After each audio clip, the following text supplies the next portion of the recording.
What's good, y'all? Welcome to the video. This is part 3 of my time in a pyramid scheme. If you haven't watched the other 2 videos, go watch them or else this isn't going to make too much sense to you. But basically where we left off on the last video was talking about HFX, or basically, in my opinion, the downfall of the company. So I'll go into that just a little bit more. For HFX is basically high frequency Forex. So the reason how we were able to get people to stay in the company long term was because we had, for regular trading, we would be able to tell people that trading takes time, which it does. This is not an anti-trading like video or post or anything like that.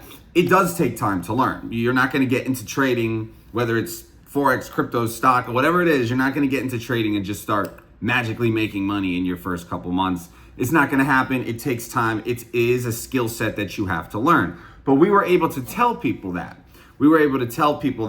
So they would stay. And then while they were staying and learning, we would be able to be like, hey, why don't you bring in a couple friends? Why don't you get your 2 and free? Why don't you hit P150 or P6? And it would make sense to them, like, well, while I'm trading, I might as well make some money, on the back end as an IB.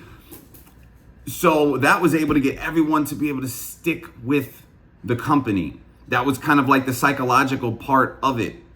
But once HFX started coming around, the whole promotion was money in minutes. So you could come in and start making money in minutes, money in your first day, money in your first week. So when people, which again isn't true in trading. So when people would come in, they would be expecting that. So yes, it was easier to recruit people with HFX because who doesn't want to make money in minutes? Who doesn't want to make money right away? And everyone does. So it was easier to recruit people, but the problem is the retention wasn't there. Because once people would come in and they wouldn't be making money trading, or they wouldn't be making it in minutes or days, they would leave. They would leave, and then that next month they were out of the back office. So people were coming in fast, but they were leaving just as fast, which that doesn't make any sense. You're not going to make any money then. Because you rank up, but then you derank, you don't even get your new rank check, or maybe you get 1, and that's not the whole point of it. So that, in my opinion, was the start of the downfall of the company. And not to mention, there were so many people that were doing a lot of sketchy things on the side with those brokers, between commissions and things like that. There was just a lot of sketchy things for the HFX side that was going on with the educators there. It was never working. I didn't meet one person in the company that was actually making money trading HFX. I did it, lost. I mean, I had some wins here and there, but in the long run, I did not make any money doing HFX. I hated it because I had already seen the vision of this is gonna kill the company 100%, because nobody is gonna stay, because we can't keep the retention. We can't tell people, oh, well, you're not making money in minutes. Well, that takes time. That doesn't make any sense. You're contradicting yourself. You just said money in minutes, and now you're saying, oh, it doesn't, it's got to take time now. So people started coming in and flooding out, and that's when everything started blowing up onto social media, between it being a huge scam, between being liars, between being this and that. And that, to me personally, was the downfall of the company. Now, at this point, basically, this is about, I want to say July, August of 2021. August of 2021, I had basically just finished up from part 2. I had said when I had gotten arrested before I came down to Miami, I had just finished up that case, closed that out. And at this point, because I did say I was going to talk about that in the second video, I forgot, so I wanted to throw that in for everybody. But ended up getting that all sorted out, so we good now. And at this point, my love for the company was already kind of dwelling. I hated the HFX. I hated the way the company was going. I didn't like what I was seeing behind the scenes. And one of my partners, or used to be, had put me and my brother onto nodes, right? Gala nodes, yield nodes, ring nodes, strong nodes. Now, these things were basically something that you would buy and it would mine crypto for you. So not like kind of like the way Bitcoin used to mine way back in the day. It would do that. Like Gala is a real crypto. You can look it up. And you can go look up Gala on any app. It's there. It's a real crypto, and it would mine the crypto, right? So you would buy a node and it would mine maybe like a couple thousand Gala a day. Now, at the time when we bought the nodes, I think we bought the nodes for maybe $5,000 each. I think me and my brother bought like 2 nodes each. So it was mining about like 3,000 Gala a day. And then now at this point, crypto started going up. So at the point of probably the height of Gala, me and my brother were probably making around 20,000 a month from these nodes. So now between the money I had in crypto, the money we had in crypto, the money now that we were bringing in from Gala, the company was dropping. My team was like 700 people and it's down to like only like 150 people now. I deranked from P5 to P2. I'd held Platinum 5000 for over a year. And then boom, after the HFX, it deranked. And in my head, I was like, it was almost like I remembered why. I never joined this company to build it. I never joined this company to be Go chairman and build all of these things and speak at events and all of that. Not that I regret it, because I did meet a lot of good people. I traveled, I made friends. I don't regret it, but it was almost like, wait, I wanted to start trading for freedom. I wanted to start learning how to invest and to trade and just to be able to make money without having to be on the phones from 6 a.m. to 6 p.m. Because in 2020, that's what I was. I woke up and was on three-way call, one-way, three-way call, one-way, non-stop all day long. And if it wasn't for Bang Energy, I don't think I would have ever gotten through it. But it was almost kind of like now I was just working one big corporate job. I was like, I'm on the phones all day long. I was living in Miami. I went to the beach like 3 times. I was like, I'm out living like my dream and I'm not even enjoying it because I'm on the phones all the time. And that's kind of when like my mind started switching. And then not to mention, me and my brother ended up stumbling onto meme coins. Now this was back like I said, this was back in 2021, and this is when meme coins now are on the Solana chain mainly. This is when they were on the Ethereum chain. The first meme coin we had ever gotten into was SafeMoon. I didn't know what the hell a meme coin was. All I knew is that we put $1,000 into SafeMoon, and like a week or two later, it was at like $25,000. So we sold it, and we're like, holy crap, we just made $20,000 in a week. And then we started getting into coins like Shiba, Kishu, and all of these like funny dog coins, because me and my brother had gotten into Dogecoin in like 2018. We bought it as a joke. We were like, oh, this is a funny little dog, we'll put like $300 in. 3 years later, that shit was at like 30 grand. So we just started making money with meme coins. I didn't understand meme coins. I didn't even understand that they were like a pump and dump kind of scam coins. All I knew is I put in money and it made me more. That's all I knew at the time. I was like, oh, it's crypto. It's cool. You put it in, you make a lot of money and you withdraw it. That's lit. So now I'm like, wait, I'm making money with Gala nodes. I'm making money on meme coins. I have a good portfolio. I was like, I'm trading. And I was like, I don't really want to build this company anymore. But this was all silently in my head. Right? This was all silently building in my head, but I was still doing the company. I was still talking to people. But silently, mentally, I was pulling away. Now, fast forward to that, in September, because I had broken up with my ex probably in like June or July. In September, I ended up I had met this girl who was on someone else's team years ago a couple times.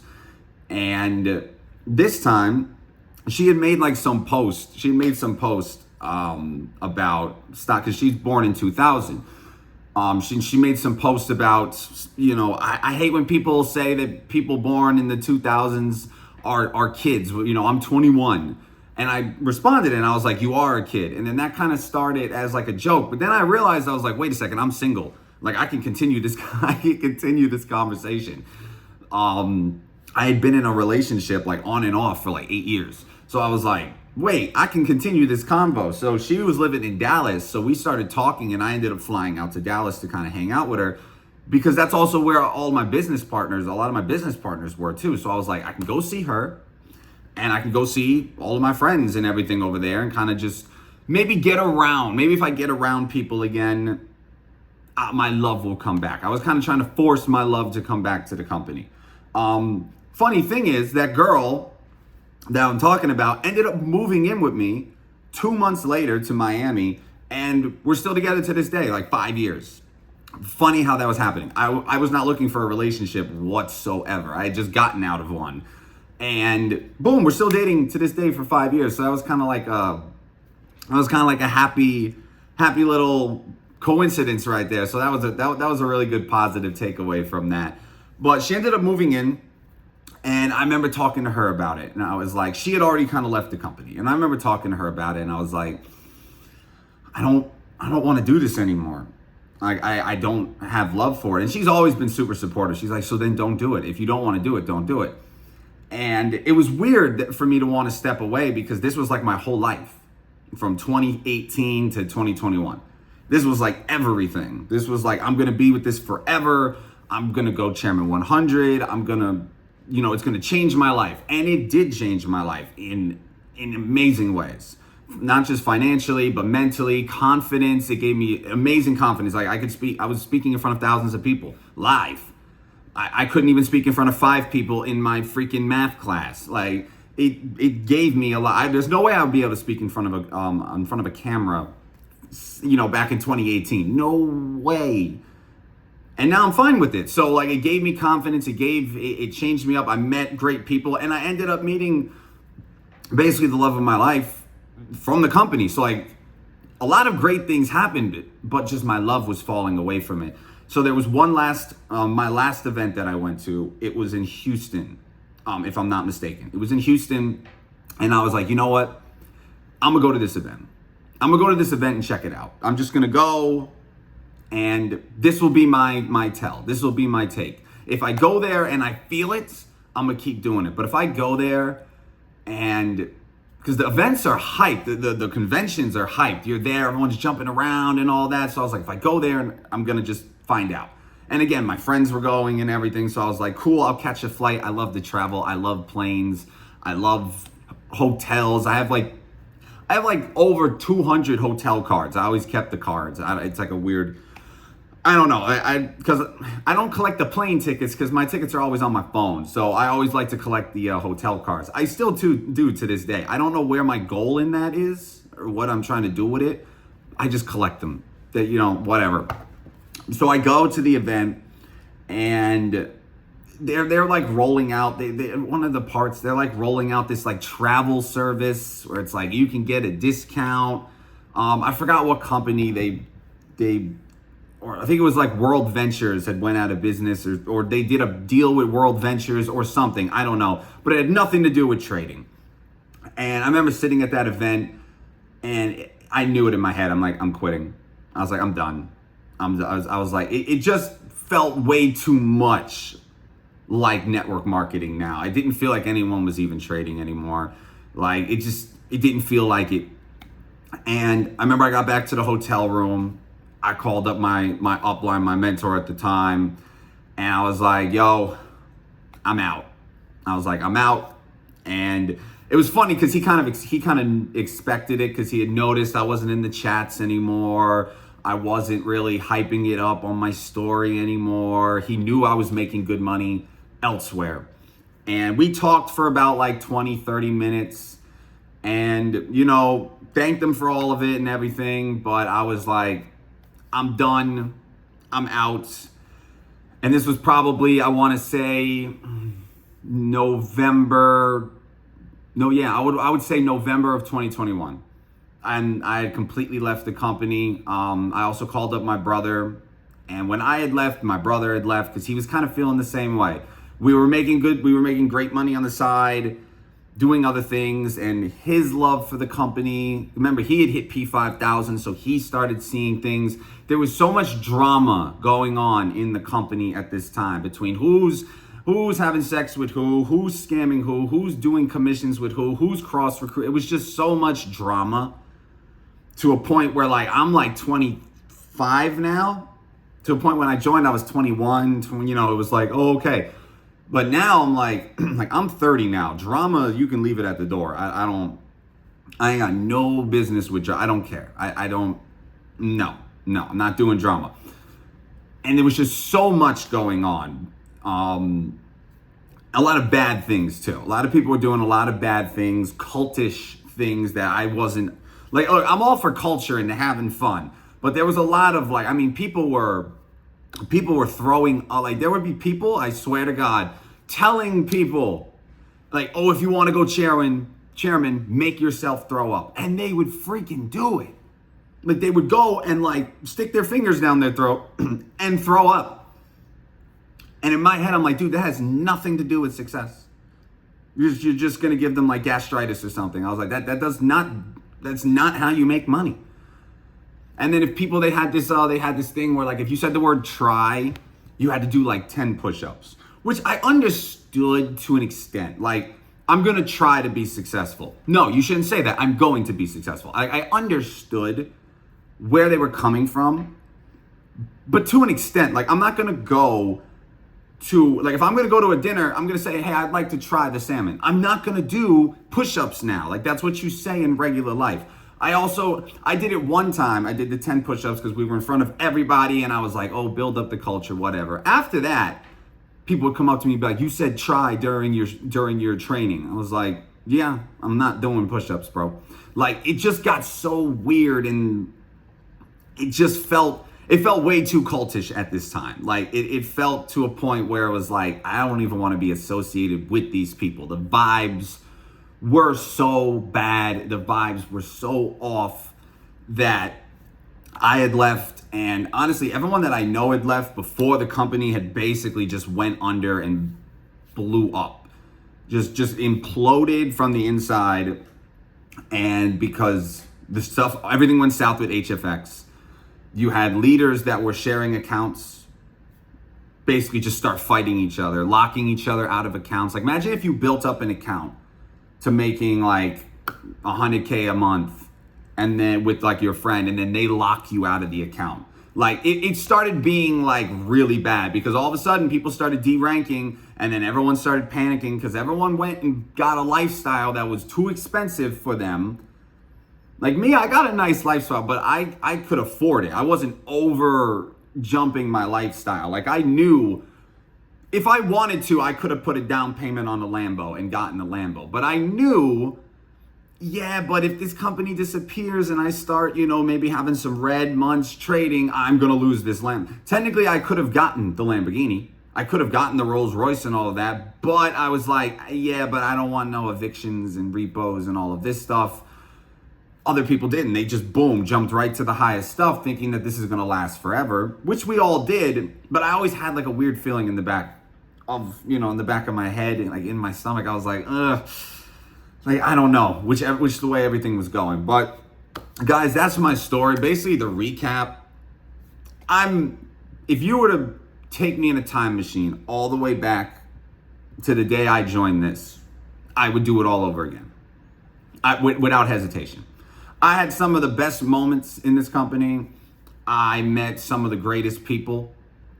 My best friend I met through this company, right? Multiple of my best friends, actually, I met in this company, right? The love of my life, the girl I'm still with to this day and gonna be for the rest of my life, I met in this company.